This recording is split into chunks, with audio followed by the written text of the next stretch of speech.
আপনি অনেক উন্নতি করে গেছেন, দেশের অনেক উন্নতি করছেন শিক্ষা ক্ষেত্রে। অনেক আপনার কথা তো কেউ আমরা তো কখনো ভুলতে পারি না, বা আমরা কখনো ভুলবো না। মামনি আপনি দেশে কবে আসবেন? আপনাকে চাই, আমি আপনি তার আসবো, আসবো, কিছুতেই মানে ইনশাল্লাহ আসবো।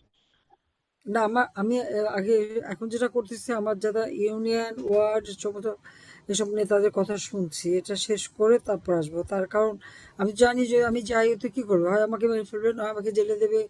তখন তো আর কারোর সাথে কথাই বলতে পারবো না। এই জন্য আগের থেকে আমি ঠিক করছি যে আগে সবাই আমার 122টা 23টা নির্বাচন এলাকা শেষ হয়েছে, বাকিগুলো আমি শেষ করব। আর এইভাবে তোমাদের দায় মুক্তি যারা যেখানে এরকম তাদের সবার সাথে কথা বলে তারপর আমি দেশে ফিরবো। আমরা অলরেডি দেখো না, আমরা। আমি বিদেশে শুনে আমার নামে ফাঁসি চায়। তারা হ্যাঁ, যে হ্যাঁ, হ্যাঁ। খুন করে মামলা দেয় আমাদের, আর ফাঁসি চায় আমার। খুব ভালো কথা, ফাঁসি এসেছে, খুব ভালো হয়েছে।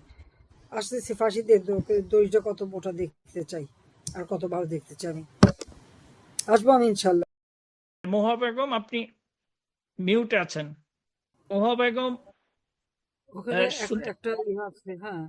আস- আপনার যেখানে মাইকটা থাকে ওখানে একটু হাত দিয়ে টাচ করেন, তাহলে মাইকটা খুলে যাবে। দেখবেন এটা মাইকের মতো আছে, ওই যে আপনার ওখানে রাখাই দেখা যাচ্ছে। এটা দাগ আছে, ওই জায়গাটা একটু টাচ করেন কোথাও। হ্যাঁ, এখন হয়েছে, ঠিক আছে। আছে। কথা বলেন এখন, বলেন, বলেন, কথা বলেন এখন। আসসালামু শোনা আলাইকুম। যাচ্ছে। ওয়ালাইকুম আসসালাম।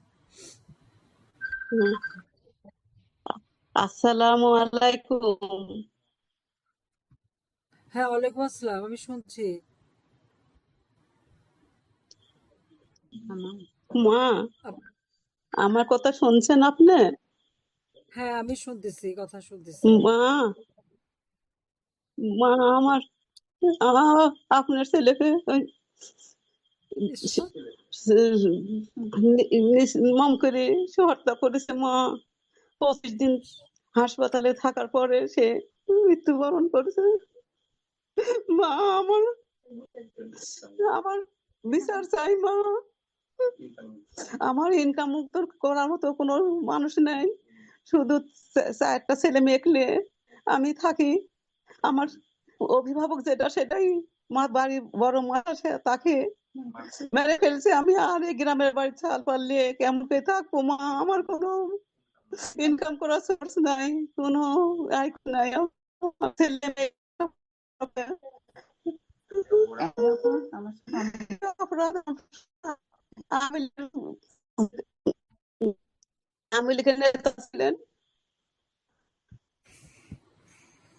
মায়ের বিচার আমি চাই মা, আমার বিচার সুষ্ঠু বিচার করেন মা। উনি আমি জানি আমার যেভাবে যেভাবে চোখে মারছে, এটা তো ভাষায় বর্ণনা করা যায় না। এবং প্রত্যেক জায়গায় এরকম তারা মানুষ খুন করে বেড়ায়। আর আমার বলে আমি নাকি মানুষ খুন করছি, মিথ্যা অপবাদ দিয়ে বেড়ায় সবার উপরে। আমার ফাঁসিও দিয়ে দিল, কারণ আমি মানুষ মারছি। ওদের দেখা যাচ্ছে হিসাব করে সব মানুষ ওরাই মারছে, যে অথচ আমাদের মামুনি, উপরে বদনাম ওরা করছে। ওরা আমরা আমরা ভোট দিতে যাইনি, কারণ আমরা কাকে ভোট দিব? আমাদের মাই নাই, আমরা কাকে ভোট দিতে যাব? আমরা ভোট দিতে যাইনি, এটাও আমাদের অপরাধ ছিল। আমরা কেন ভোট দিতে যাইনি? আমরা কেন ওদেরকে ভোট দিব? আমরা দিব যাকে, সেই তো নাই। মামুনি, আজকে যদি আপনি দেশে থাকতেন, তাহলে আমার বাবার আজকে এভাবে অকাল মৃত্যু হতো না। আমার বাবা তো বুড়া হয়নি, আমার আব্বা সুস্থ স্বাভাবিক একজন মানুষ, সুস্থ মানুষ, কোনো অসুখ নাই, জোয়ান মানুষ। আমার বাবাকে এইভাবে মেরে ফেলছে মামুনি। আমার আব্বা সব সময় আপনার ভাষণ শুনতো, আপনার ছবি দেখতো, যে বঙ্গবন্ধু কন্যা দেশে আসবেই আসবে। আমার আব্বা আপনার ভক্ত ছিল। আর এই কারণে এই এই শুধু এই এই এই একটা কারণের জন্য আমার হ্যাঁ, বাবাকে মেরে ফেলছে।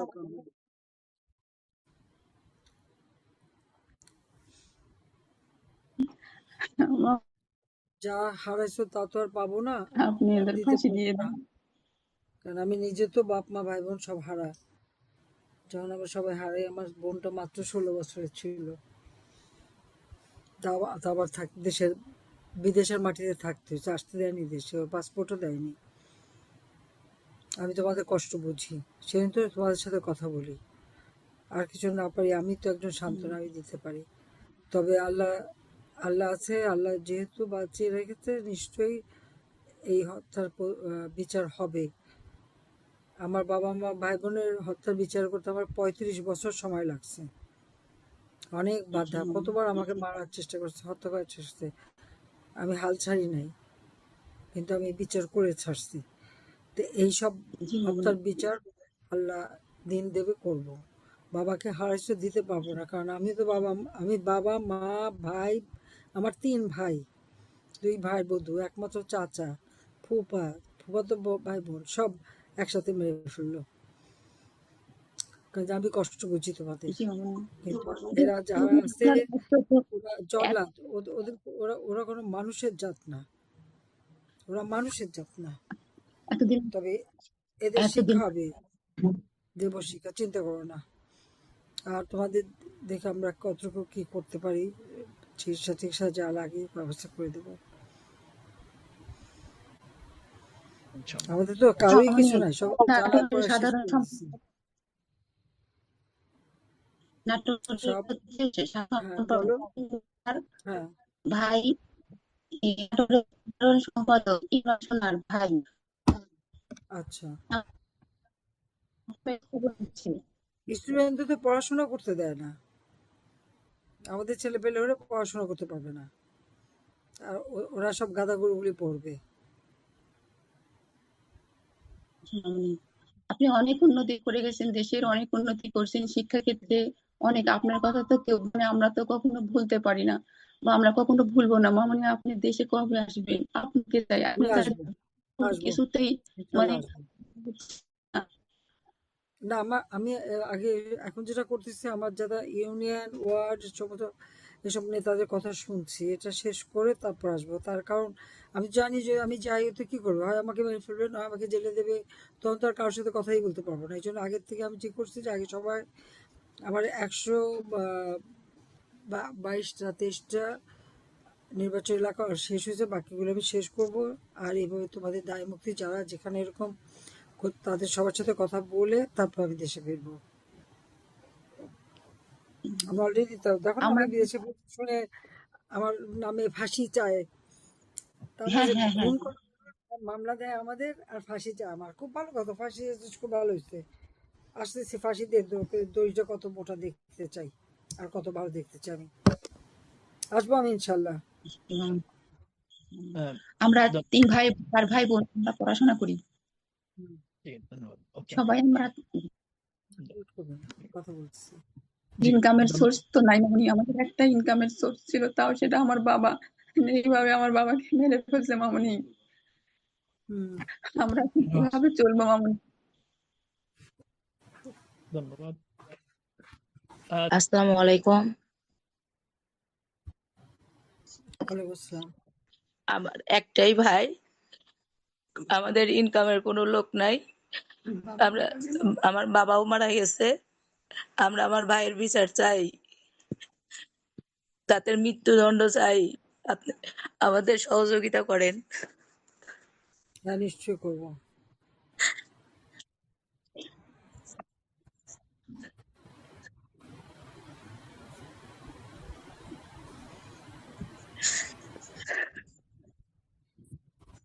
তুমি কান্দো না, আমি জানি, আমিও তো 3 ভাই হারাইছি, আমার তিনটা ভাইরে গুলি করে মেরে ফেলছে।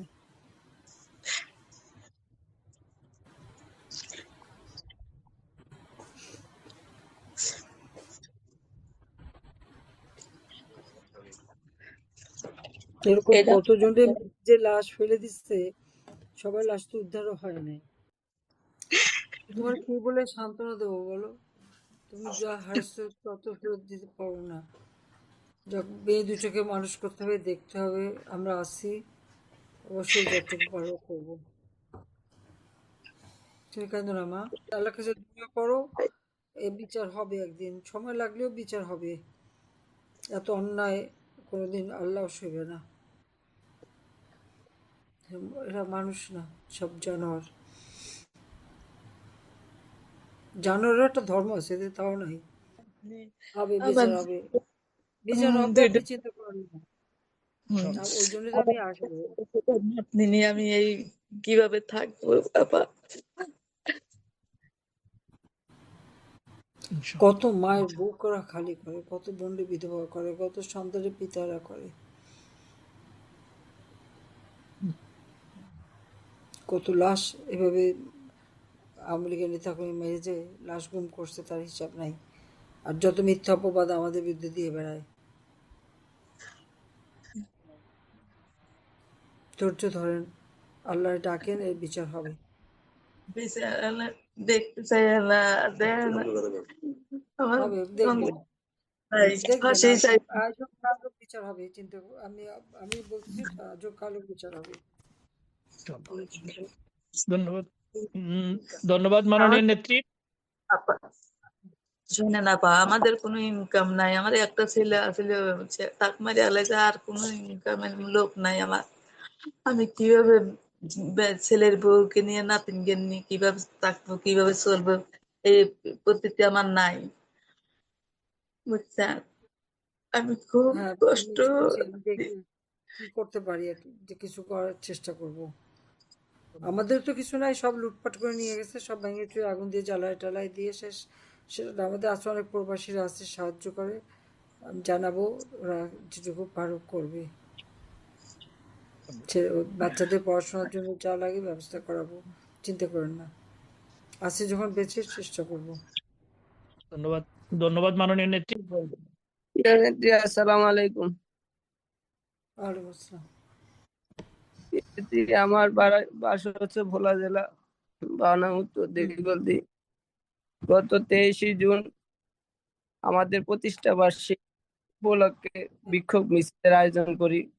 আমি যখন মিছিল করি তখন ওই সময় বিএনপি সন্ত্রাসীরা এসে ধারালো অস্ত্র দিয়ে আমাকে লড়ায়। এক পর্যায়ে আমি কবরস্থানে গিয়ে কচু ক্ষেতের ভিতরে পানির ভিতরে পালাই। তারপরে নেত্রী পালিয়েছিলাম জীবন রক্ষার করতে জীবন রক্ষা করতে গিয়ে ওরা আমাকে ওই জায়গায় খুঁজ করে বের করে।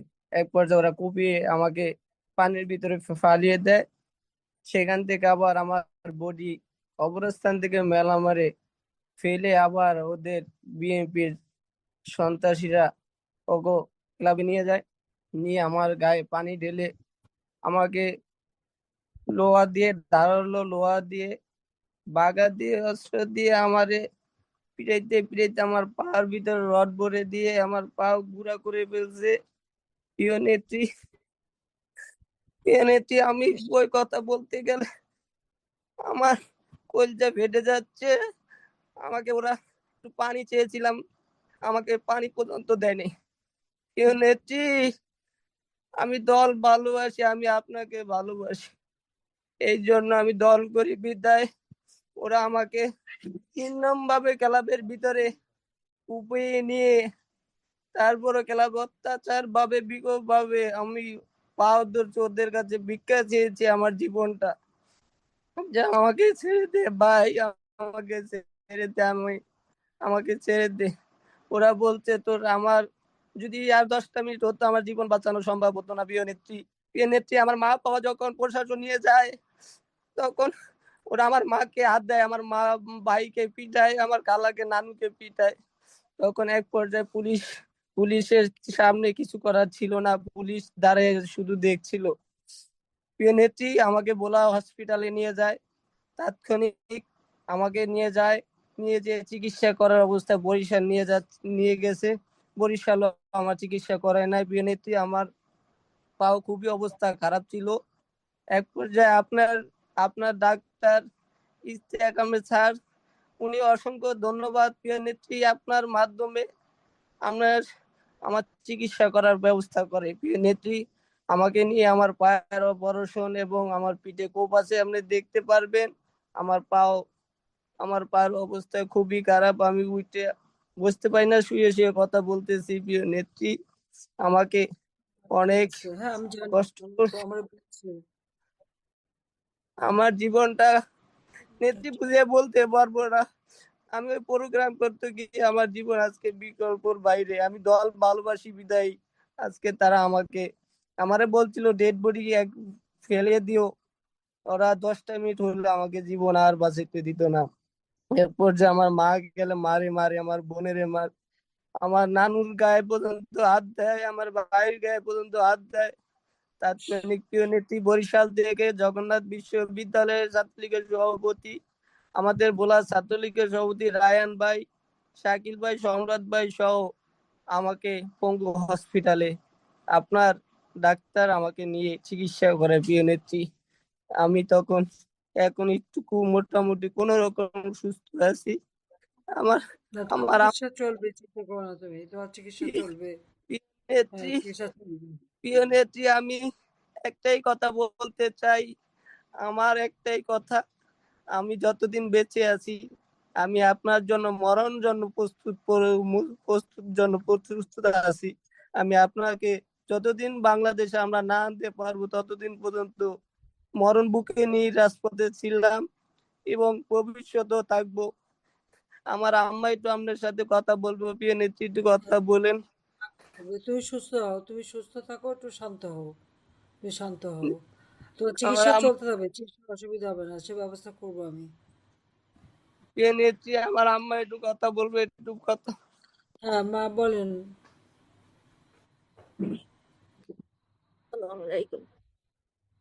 বলেন, এটা কয় তারিখে ঘটনা? 23 তারিখে। 23 তারিখে, হ্যাঁ, 23শে জুন। 23শে জুন প্রতিষ্ঠা বার্ষিকীর দিন। ও, সেদিন এই ওরা নিয়ে আমার ভিতরে হাতকে দিয়ে ভাত খেতে বসে, ভাত খেতে বসে, ভাত খেতে বসে আর হেনতেন হাতকে দিয়া নিয়া ওরা মিটিং করছে, মিটিং করে ওরা মিটিং করতে দেখছে, দেখি ওরা বগিদা লইয়া ছুরি লইয়া হাটকি দিয়া নিয়া কবরস্থানের মধ্যে ফালাইয়া এরপর ওরা কোপ দেয়। কোপ দিয়ে আমার হুতেরে মেলা কেস করতে গেছি, কেসও করতে দেয় না ওরা, কেস নেয় না। পুলিশের সামনে করে নির্যাতন করে পিটায়, খেলা ঘরের মধ্যে নিয়ে আমার হুতেরে কি বিরাট পিটাইছে, রক্তে আমার হুতে বাঁচছে। আমার ভিতরে এত বড় অবস্থা আমরা বলা নিয়ে পুলিশের সামনে হ্যাঁ মানে রক্ত হইতে পরে বরিশাল নেই জিনিয়া হালাইতেছি ব্যবসার কোনো তো চিকিৎসা করায় না, ডাক্তার আইয়ে না চায় না, বিএমপি আমরা বলে আমি বিএমপি করে বিএমপি এলারা কয়। তারপরে আর ঢাকা নিয়ে আপনি কইছে মারাতে পারেন, কইছে মদের মন দিয়া পরে বরিশাল ঢাকা নিছি মতার পরে চিকিৎসা করে অনভাড়া বসা লাগছে বুঝ করে যে দিয়া আপনি আসেন দেশে আপনি বিচার করেন। মাননীয় নেত্রী, আপনি শুনতে পাচ্ছেন? সাথে যুক্ত হয়েছেন। মাননীয় নেত্রী শুনতে পাচ্ছেন? হ্যাঁ, আমার বিদ্যুৎ চলে গেছিল। জি, আমরা বুঝতেছিলাম। জি, এবার বলেন, আপনি বলেন। ঝড় বৃষ্টি হচ্ছে এখানে, সেই জন্য মাঝে মাঝে এরকম হয়। আশিকের নানু বলতেছিলেন, আপনি একটু বলুন।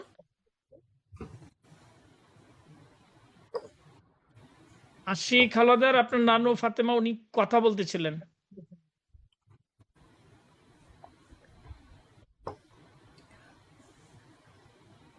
আশিক হাওলাদার আছেন?